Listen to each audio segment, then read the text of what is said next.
بسم الله الرحمن الرحيم. مرحبا بكم طلابي على قناة عربيك إيزيلي في درس جديد من دروس قواعد اللغة العربية. اليوم سأحدثكم عن المبتدأ والخبر شيئا ربما لا تعرفونه. محترم ناظرین، آج میں آپ کو مبتدا خبر کے تعلق سے چند اہم باتیں بتاؤں گا۔ دیکھیے، مبتدا کے بارے میں اب تک جو آپ نے پڑھا ہے، مبتدا کی تعریف جو آپ نے یاد کی ہے وہ یہ ہے کہ مبتدا اکثر معرفہ ہوتا ہے اور مرفوع ہوتا ہے اور جملے کے شروع میں آتا ہے۔ خبر نکرہ ہوتی ہے، مرفوع ہوتی ہے اور مبتدا کے بعد آتی ہے۔ اب تک آپ نے یہ مبتدا خبر کے بارے میں پڑھا۔ کیا آپ نے کبھی اس کی تعریف پر غور کیا کہ یہ کیوں کہا جاتا ہے کہ مبتدا اکثر معرفہ اور خبر اکثر نکرہ ہوتی ہے، جبکہ اکثر کا مطلب ہمیشہ نہیں ہوتا؟ اس کا مطلب یہ ہے کہ چند صورتیں مبتدا کی وہ بھی ہیں کہ جس میں مبتدا معرفہ نہیں ہوتا۔ آج ہم انہی چند صورتوں کے بارے میں بات کریں گے۔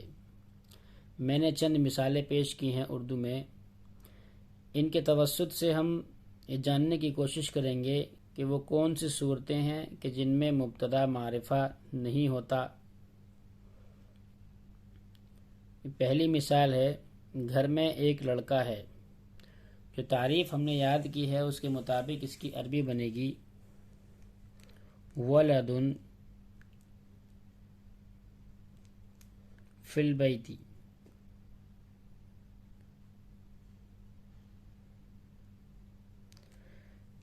ایک لڑکا ہے اس لیے ولدن لے کر آئے، الف لام نہیں لائیں گے کیونکہ یہاں نکرہ ذکر ہے، ایک لڑکا، تو ولدن فی البیت۔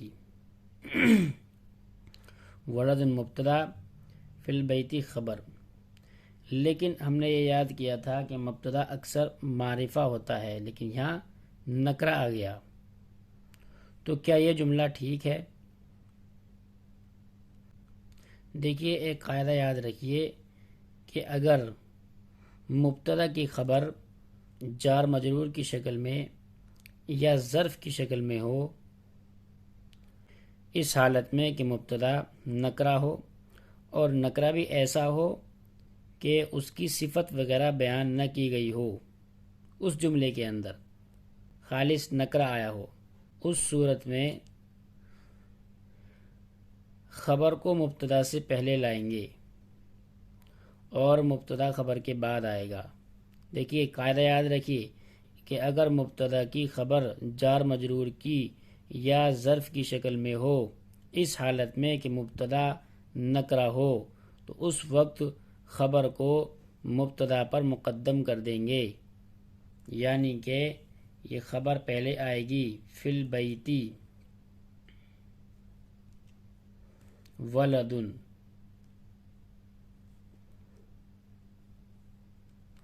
فی البیت ولدن، یہ صحیح جملہ بنے گا۔ اب آپ نے جو تعریف یاد کی تھی مبتدا خبر کی، اس کو دوبارہ دہرائیے کہ مبتدا مرفوع ہوتا ہے، معرفہ ہوتا ہے اور جملے کے شروع میں آتا ہے۔ تو اب دیکھیے، نہ تو یہ جملے کے شروع میں ہے اور نہ ہی معرفہ ہے۔ تو جملے کے شروع میں یہ اس لیے نہیں ہے کیونکہ اس کی خبر جار مجرور کی شکل میں ہے، اس حالت میں کہ یہ خود نکرہ ہے۔ تو یہ قاعدہ یاد رکھیے۔ اگلی مثال دیکھیے، کتاب میں ایک سبق ہے، ایک سبق درسن۔ کتاب میں فی الکتابی۔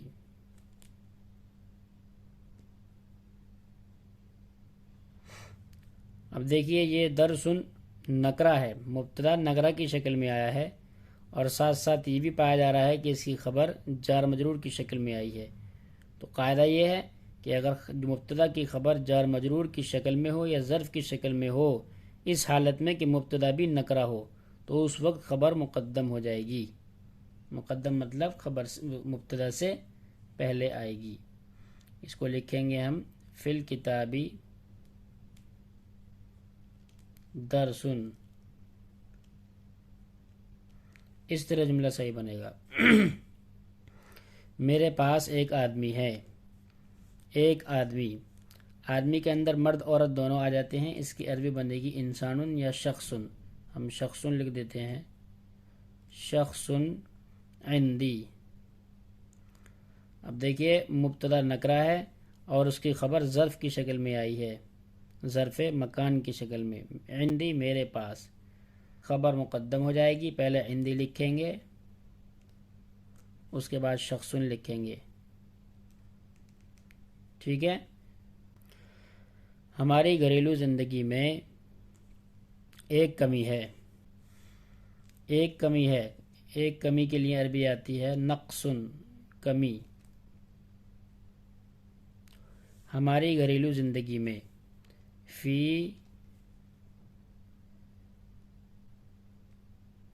حیاتنا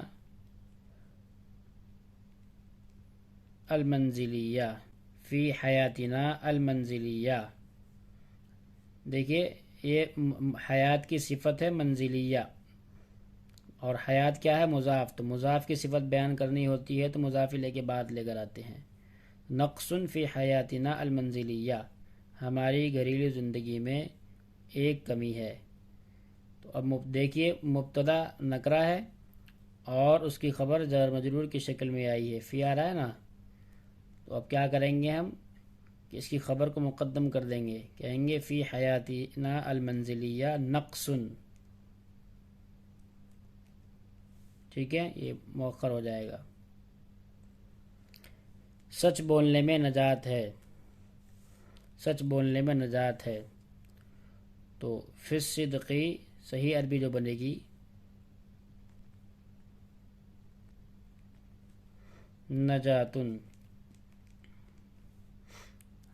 تو یہ فی الصدقی خبر ہے اور نجاتن مبتدا ہے مؤخر۔ تکیے کے نیچے پیسے ہیں، تکیے کے نیچے کی عربی آئے گی تحت الوسادتی، تحت الوسادتی پیسے ہیں، ربیاتن، لیکن ربیاتن یہ مبتدا ہے نکرہ ہے اور اس کی خبر کیونکہ ظرف کی شکل میں آئی تھی، ظرف مکان کی شکل میں، اس لیے مقدم ہو گئی۔ پیالے میں دودھ ہے، تو پیالے میں فی الکوبی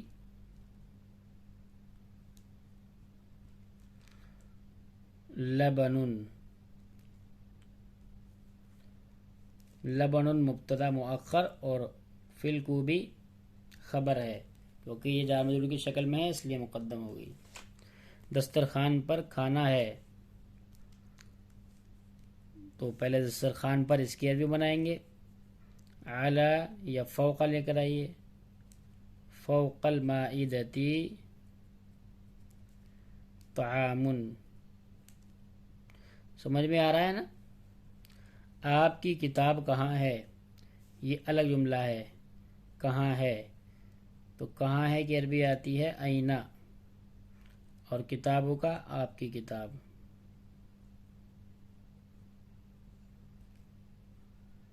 امتحان کب ہے، متی الامتحان۔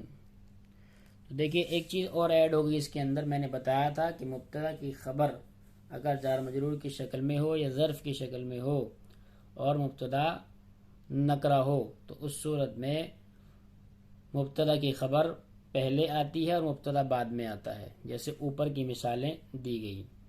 یہ ان دو مثالوں پر غور کیجیے، یہ اینا اور متا، یہ ایسے الفاظ ہیں، اسی طریقے سے ما ہے اور اسی طریقے سے حل ہے، یہ جو اس طریقے سے جو کلمات آتے ہیں یہ کلمات شروع میں ہی آتے ہیں، ان کے بارے میں یہ ہے کہ یہ شروع ہی میں آتے ہیں۔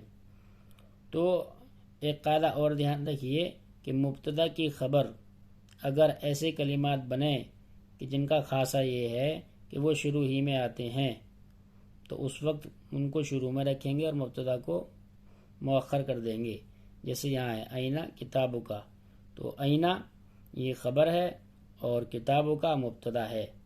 یہ مقدم اس لیے آیا کیونکہ آئینہ کا تو خاصہ ہی یہ ہے کہ وہ شروع میں آتا ہے۔ متل امتحانو، الامتحانو مبتدا اور متا خبر۔ متا کیونکہ شروع میں ہی آتا ہے، پھر بعد میں آ نہیں سکتا، اس لیے اس کو شروع میں لے کر آئے، مبتدا بعد میں آ گیا۔ بچوں پر توجہ کہاں ہے؟ این العنایۃ بالاطفال۔